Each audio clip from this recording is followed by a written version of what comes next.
성경에 바울이라는 인물이 있잖아요. 바울. 이제 우리 바울이도 있는데 우리 바울 있잖아요.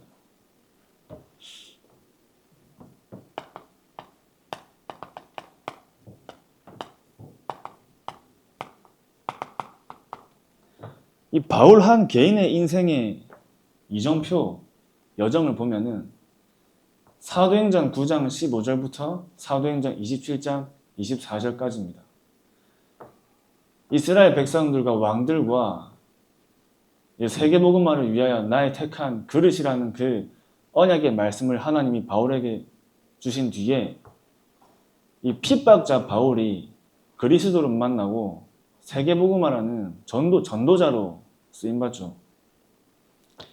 이게 한 개인의 인생 스토리고 전도자의 인생 스토리입니다. 그래서 진짜 하나님이 저와 여러분들을 부르신 이 이정표와 여정을 볼 때 전도자의 인생 스토리가 내 인생 속에 만들어지는 겁니다. 많은 사람들이 교회를 다니고 하나님을 믿고 신앙생활을 하는데 사실은 나의 것, 나의 성공을 위한 신앙생활이고 하나님을 믿고 교회를 다니잖아요. 하나님을 위해서 내 인생을 드리는 게 아니라 나를 위해서 교회를 다니고 하나님을 믿는 사람들이 대부분입니다. 그러니까 내가 복음에 유익하고 교회에 유익하고 진짜 이 전도와 선교에 유익한 선택을 할 수 없죠. 조금만 나에게 피해가 오고 내가 손해를 보면 이제 안 좋은 이런 상황들이 생기잖아요.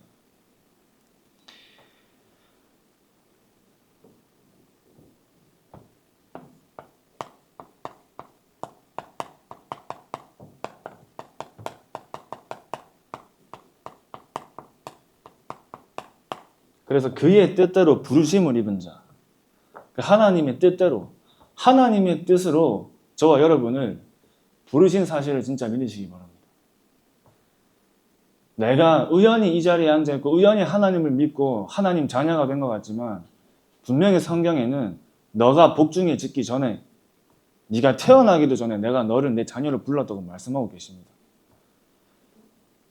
하나님이 바울이라는 전도자를 부르시는데 영세전에 영원전부터 이 바울이라는 전도자를 이미 계획하셨어요. 바울이 태어나기 전에 이미 전도자로 부름 받고 태어난 거죠. 그럼 핍박자였던 바울을 볼 때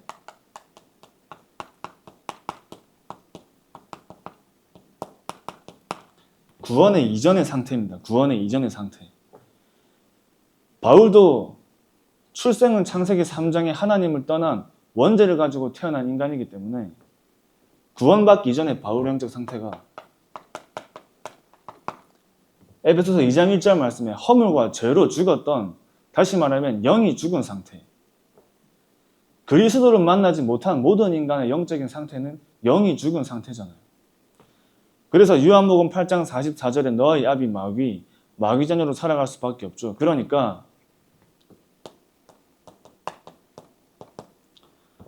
이 세상 풍조와 공중 권세 잡은 자를 따를 수밖에 없는 인생을 살 수밖에 없는 겁니다. 영이 죽었으니 사단을 따라가는 삶을 살 수밖에 없죠.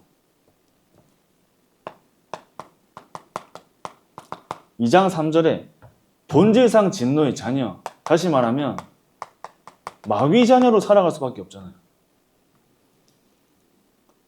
출생이 창세기 3장이기 때문에 아무리 전도자 바울이라도 그리스도를 만나기 전에 바울의 영적인 상태는 영이 죽어서 사단의 심부름할 수밖에 없는 영적인 상태 속에 있었기 때문에 그리스도인들을 핍박하고 잡아서 죽이는 완전 사단의 심부름할 수밖에 없는 인생을 살았던 겁니다.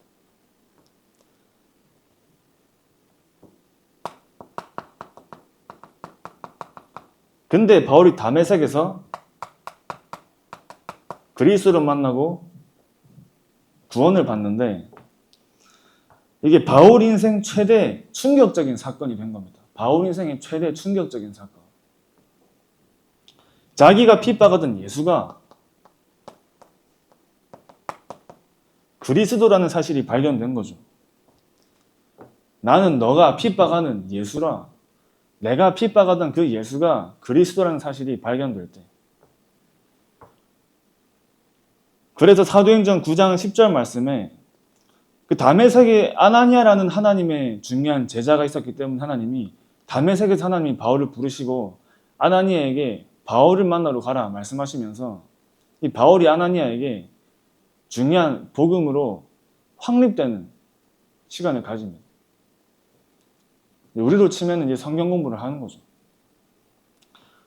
그리고 나서 바울이 진짜 예수가 그리스도라는 사실이 진짜 믿어지고 깨달아지고 나서 즉시로 각 회당에서 예수가 하나님의 아들이심을 전파하니 나옵니다. 이 그리스도가 하나님의 아들이라는 사실이 정말 발견되고 믿어지고 모든 인류를 구원하시는 구원자라는 사실이 발견되죠. 구원자라는 사실. 이때부터 바울의 인생이 바뀌잖아요. 바울의 인생이. 다시 말하면 한 개인의 인생이 바뀌기 시작하는 겁니다. 우리의 진짜 인생은 하나님이 영원전에 영세전에 여러분들이 이 땅에 나오기도 전에 이미 전도자로 부르시고 계획하시고 부르셨지만 그 개인의 시간표는 사람마다 다르죠. 진짜 내 인생이 그리스도로 결론 나서 이 복음을 위한 인생을 살아가는 중요한 시간표는 사람마다 다르죠. 그러니까 우리 인생의 진짜 시작을 보고 시작을 말할 때는 그리스도를 만난 그 시점이 저와 여러분들의 참된 인생의 시작이 되는 거죠. 그리스도를 만난. 그리스도를 만나고 우리의 인생의 모든 해답을 얻는 그 시점이 참된 시작이 되는 겁니다. 참된 시작.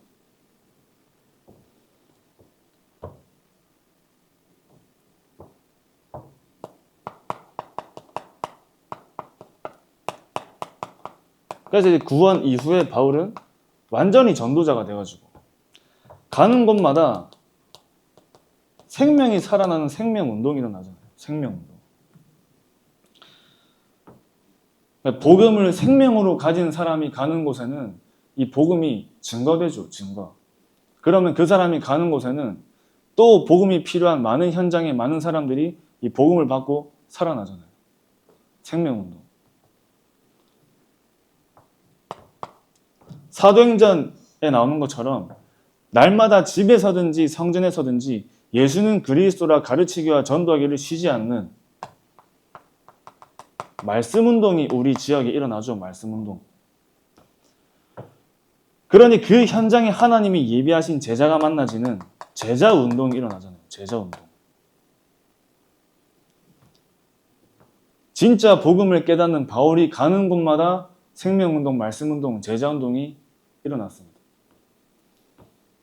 빌립보의 루디아, 데살로니가의 야손 이런 중요한 제자들이 가는 곳마다 만나줘요. 하나님이 저와 여러분들이 진짜 복음의 결론 나고 그리스도를 깨닫기 위해서 어떤 상태로 만들어 가시냐? 갈급한 상태로 만들어 가십니다. 갈급한 상태. 진짜 내가 하나님을 바라보고 복음을 붙잡지 않으면 안 되는 상태. 그래서 내가 진짜 이 복음에 집중할 수밖에 없는 상황과 환경과 문제가 나에게 왔을 때가 가장 중요한 시간표고 응답이죠. 응답.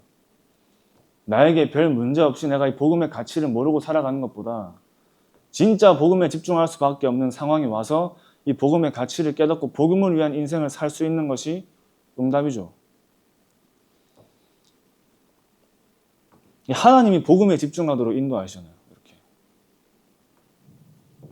그래서 한 개인이 복음의 결론까지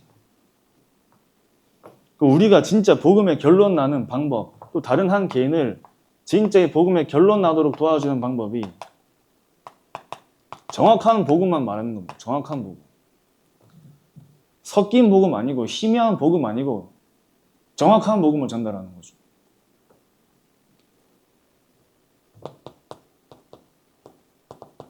창세기 3장 15절의 여자의 후손.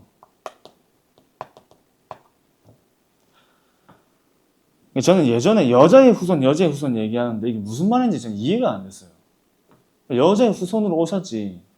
그러니까 알겠는데 머리로 알겠는데 여자의 후손이 뭐가 그렇게 중요한가? 좀 중요하다고 막 말씀하셔서 중요하다고 알았지 마음으로 이게 부딪히진 않았거든요.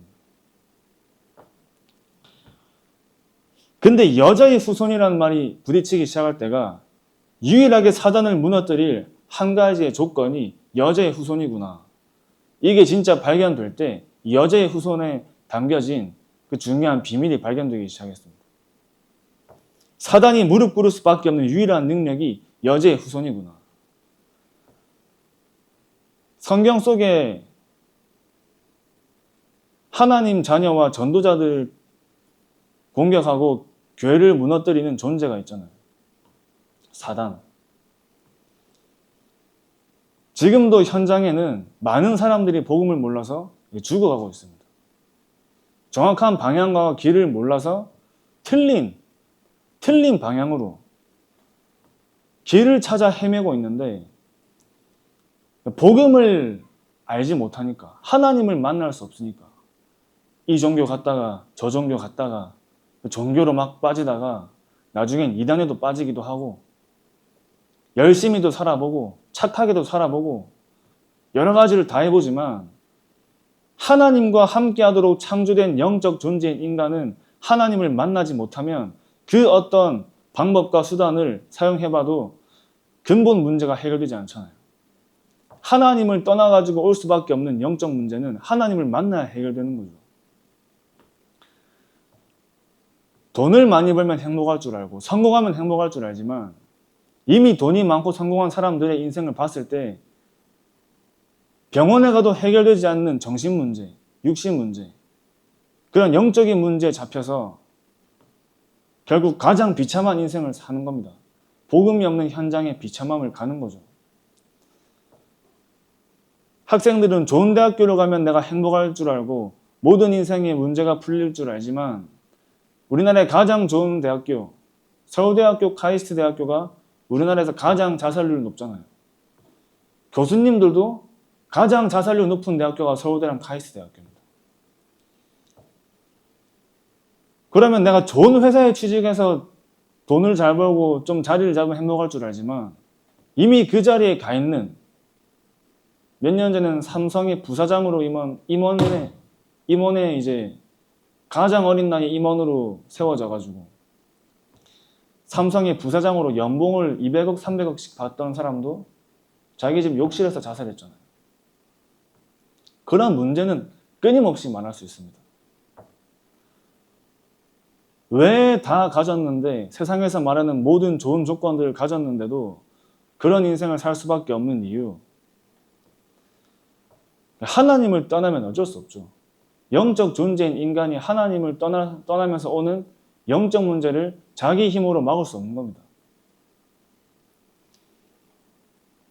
그래서 아담의 후손으로 오시면 안 되죠. 죄가 있는 분이면 안 됩니다. 성령으로 오셔야 되는 거예요. 여자의 후손. 유일하게 마귀의 일을 멸할 수 있는 유일한 조건. 여자의 후손으로 오신 이 그리스도가 참된 왕으로 오신 겁니다. 참된 왕.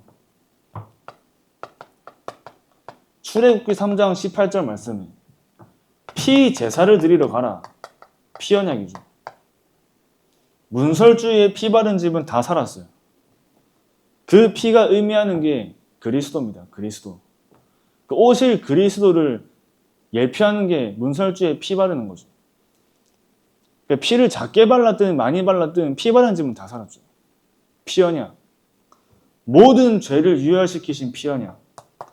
우리의 모든 죄를 대신 짊어지신 그리스도 참 제사장.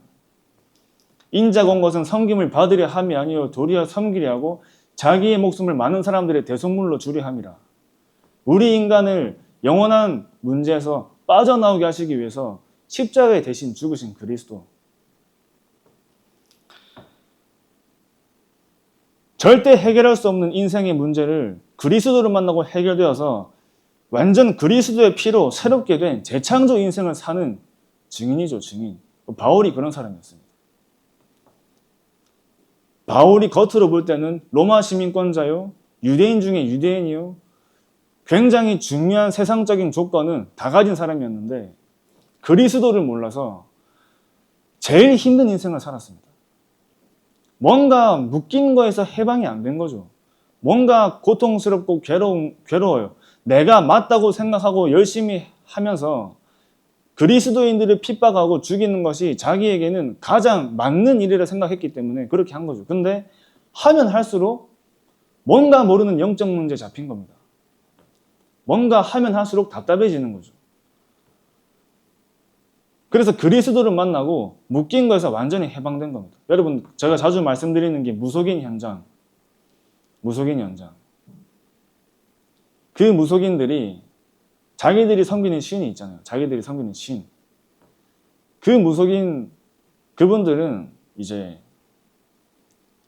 완전 사단에게 잡힌 인생을 사는 거죠. 동쪽으로 가라 했는데 서쪽으로 갔을 때 집에 문제가 오고, 북쪽으로 가라 했는데 남쪽으로 가면은 무슨 문제가 오잖아요.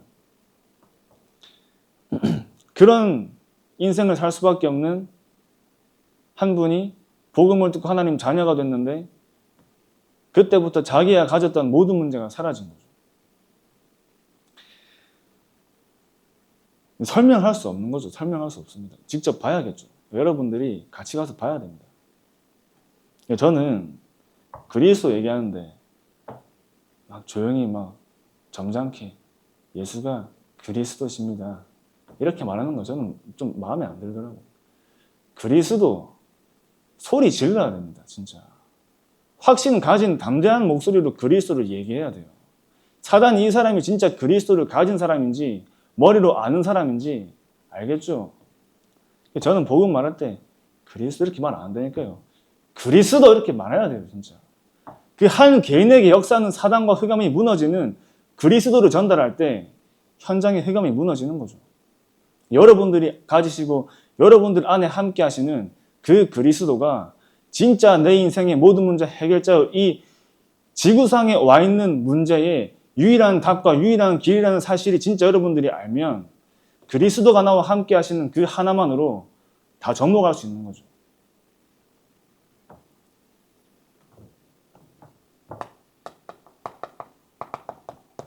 이사야 7장 14절에 임마누엘 대신 나와 함께 하시고 우리와 함께 하시는 그 길을 열어주신 참 선지자. 이 세 가지 일을 단번에 이루신 그분이 예수이기 때문에 예수를 그리스도라 얘기하는 겁니다. 그래서 주는 그리스도시요 살아계신 하나님의 아들이십니다. 베드로가 고백하잖아요.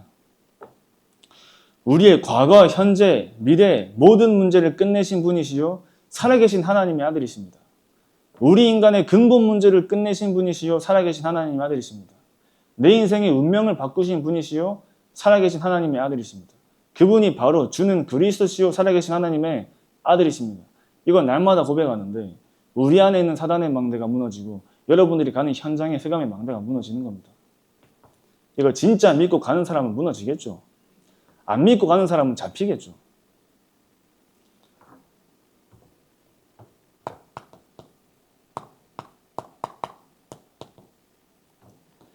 이 복음을 나에게 적용하는데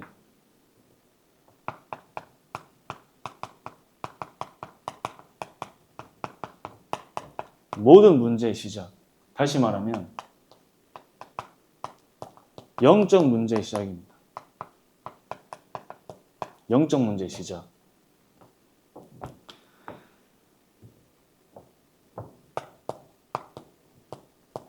창세기 3장에서 시작된 거죠. 창세기 3장에서. 인간이 하나님을 떠나면서 시작된 영적 문제. 인간이 하나님을 떠나면서 온 모든 문제가 영적 문제죠. 영적 문제. 이게 우리 가문에서 가정에 내려와서 나에게까지 내려온 겁니다. 내 잘못과 상관없이, 내 의지와 상관없이, 나와 상관없이 나에게까지 와 있는 문제. 그래서 우리 할아버지가 알코올 중독자다. 우리 아버지도 알코올 중독자. 나는 절대 술을 안 먹어야 하지만 어느 날 보니까 나도 알코올 중독자가 됐어요. 영적 문제. 가장 흔한 예잖아요. 여러분들이 잘 아시는. 그 영적 문제가 나의 생각을 사로잡고 이 생각에 사로잡히니 나의 마음을 사로잡아서 내 영혼에 각인되니까 내 삶을 지배하는 겁니다. 내 삶이 내 마음대로 안 돼요. 하나님을 향해 집중하고 싶은데 집중할 수가 없어요. 할 수 없는 영적인 상태가 만들어져 있는 거죠. 그게 왜 그러냐 할 때는 오래된 각인, 뿌리, 체질입니다. 각인, 뿌리, 체질. 그래서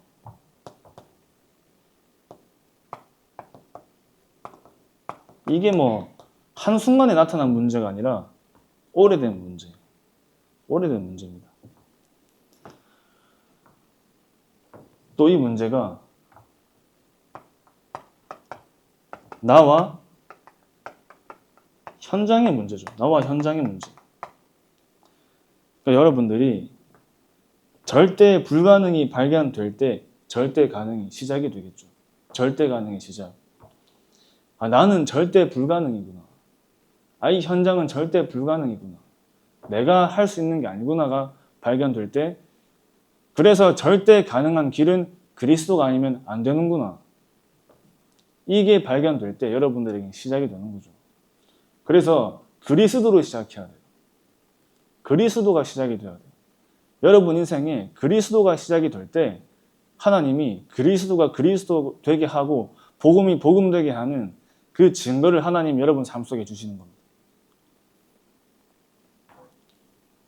이러니까 이제 발견되는 것이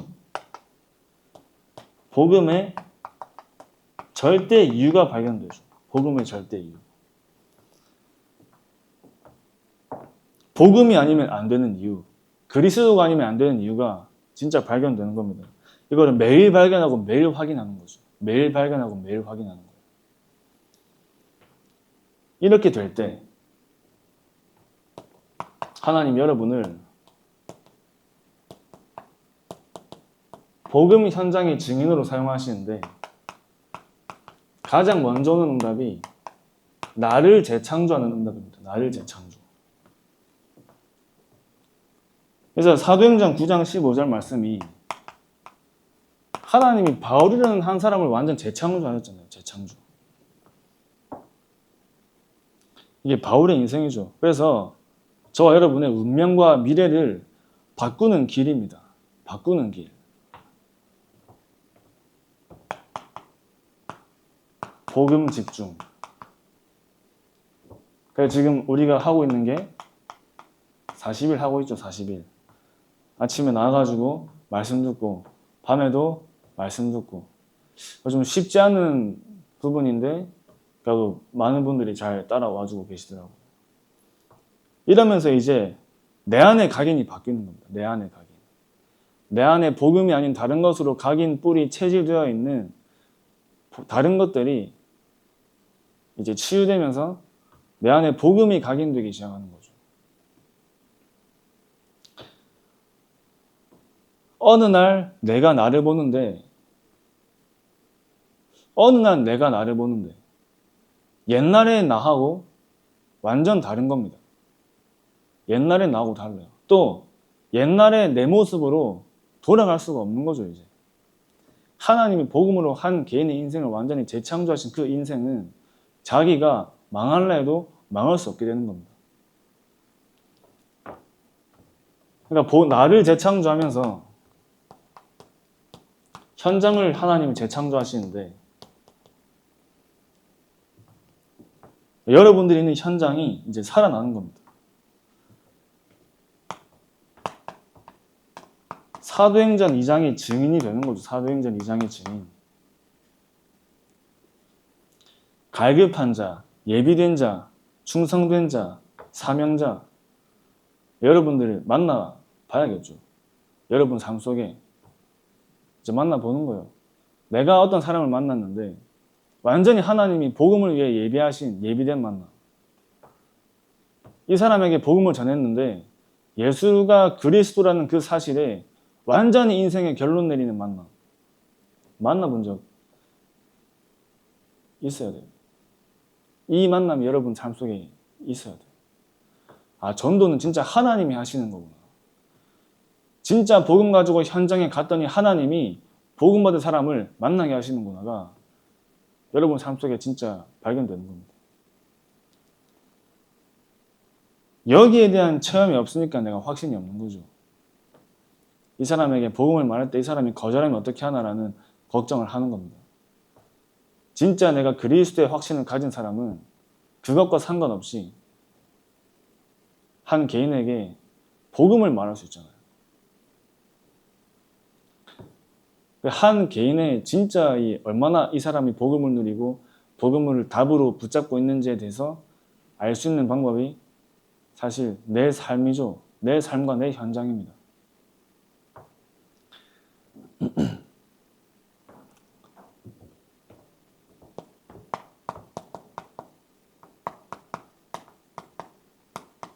교회를 재창조한. 오늘 방금 들은 메시지도 교회가 사라지는 재앙시대 말씀하셨는데 하나님이 진짜 저와 여러분을 교회 살리는 주역으로 부르셨죠. 교회 살리는 주역. 사단의 제1 목표가 교회를 무너뜨리는 거잖아요. 교회를 무너뜨리는. 교회 안에 혼란을 줘서 끊임없이 교회 안에 분쟁, 갈등, 문제를 일으킵니다. 사단은 거짓의 아비잖아요. 거짓의 아비.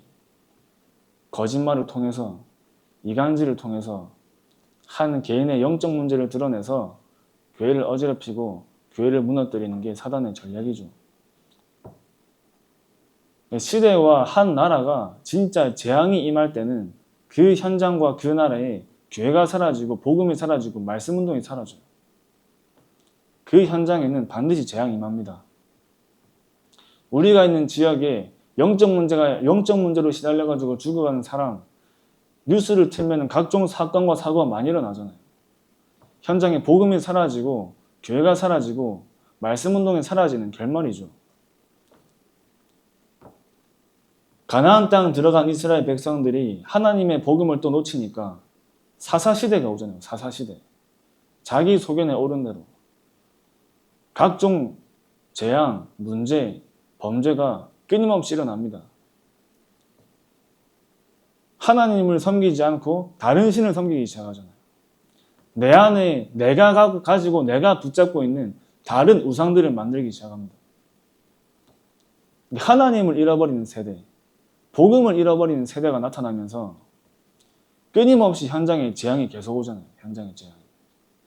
그때 하나님이 복음의 언약 가진 사무엘 한 사람을 통해서 모든 우상을 버리고 하나님 앞에 모이라는 미스바 운동을 회복하시면서 다시 복음을 회복하시는데 그 복음이 회복되는 기간이 너무 길잖아요. 우리 후대들은 다 재앙 속에 살다가 가는 겁니다. 여러분들이 진짜 집중하셔야 돼요. 집중. 왜 집중해야 되냐? 우리 이제 나영이하고 밥 먹는데 갑자기 나영이가 막 각성을 해가지고 내가 야, 무슨 일인데 솔직하게 얘기하라 내가 이렇게 얘기했거든. 뭐라 하냐면은 너무 현장이 심각하대요. 말로 다 할 수 없는 현장. 그래서 진짜 내가 집중하지 않으면 안 될 이유가 발견된 거죠. 해가 지나가면 지나갈수록 현장에 문제들이 심해지잖아요. 그 문제를 볼 수 있는 눈이 있어야 됩니다. 전도자. 한 개인을 볼 때 그 사람을 보는 게 아니라 그 사람이 그럴 수밖에 없는 상태를 볼 수 있는 전도자가 있어야 돼요.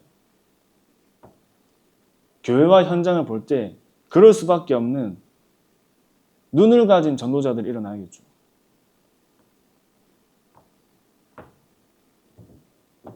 여러분들이 집중할 때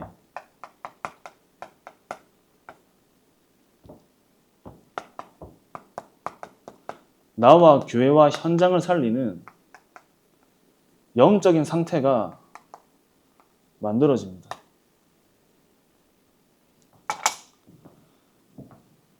그래서 진짜 시간이 있을 때 집중해야 돼요. 시간이 있을 때. 시간이 있을 때 이제 방학했잖아요, 대학교는. 또 이제 잠깐 일 쉬고 계신 분도 집중해야 됩니다, 이제. 나중에 갈 현장에 진짜 오력을 가지고 가려면 지금 집중해야겠죠. 집중을 해야 되는 이유, 하나님이 나 한 사람을 전도자로 부르셨다는 사실을 진짜 확인하시기 바랍니다. 사도행전 9장 15절부터 사도행전 27장 24절까지 바울의 인생의 여정입니다. 하나님이 여러분들을 부르셨어요. 전도자로 부르셨어요. 세계복음화, 전 세계의 복음을 증가하는 전도자로 하나님이 부르셨기 때문에 날마다 그 언약을 확인하시기 바랍니다. 여러분 한 사람을 통해서 교회가 살고 현장이 살고 이 시대가 삽니다. 그러니까 제가 이 세계가 살고 시대가 살 거다 이렇게 말하면 여러분들 안 믿죠. 무슨 나를 통해 시대가 살아나냐, 세계가 살아나냐. 성경 속의 인물들은 살렸잖아요. 바울 한 사람을 통해서 로마가 복음화됐잖아요. 요셉 한 사람을 통해 애굽이 복음화됐잖아요. 다윗 한 사람을 통해서 한 나라가 살아났잖아요. 하나님이 대단한 사람을 쓰신 게 아니잖아요. 베드로 한 사람을 통해 하나님이 하신 복음 운동이 어마어마합니다. 베드로가 어부인데 고기 잡던 사람이 고기를 낚는 게 아니라 사람을 낚는 어부가 돼가지고 전도 운동에 쓰임 받잖아요. 하나님이 쓰시는 사람은 대단한 사람, 훌륭한 사람, 수준 높은 사람이 아니라 이 그리스도의 오직인 사람을 사용하시는 겁니다. 그 사람을 통해 하나님은 세계를 복음화하세요. 오늘도 우리 진성이 처음으로 왔는데 진짜 복음의 언약이 들어갈 때 한 사람, 진성이 한 사람을 하나님 세계 복음화하신다니까. 안 믿어서 문제지, 안 믿어서. 그러나 하나님이 하신다면은 아무도 막을 사람이 없잖아요. 아무도 막을 수 없습니다. 복음 운동을 위해 인생을 건 제자. 하나님이 제자는 다른 거 듣게 안 하세요. 복음만 들리게 하셔가지고 복음에 집중하게 하십니다. 예수는 그리스도라는 사실 말고 다른 말 안 하죠. 그래서 내가 공부하는 이유, 내가 직장에서 돈을 버는 이유, 또 내가 어떠한 목표를 하는 거기에 내가 도달해야 되는 이유가 나를 위한 게 아니라 나의 것, 나의 성공을 위한 게 아니라 오직 그리스도를 위한 사람에게 하나님은 모든 응답을 주시는 겁니다. 여기 계신 모든 여러분들께서 진짜 그리스도가 오직이 되는 그 오직의 증인으로 서시기 바랍니다. 기도하겠습니다. 하나님 아버지 감사합니다.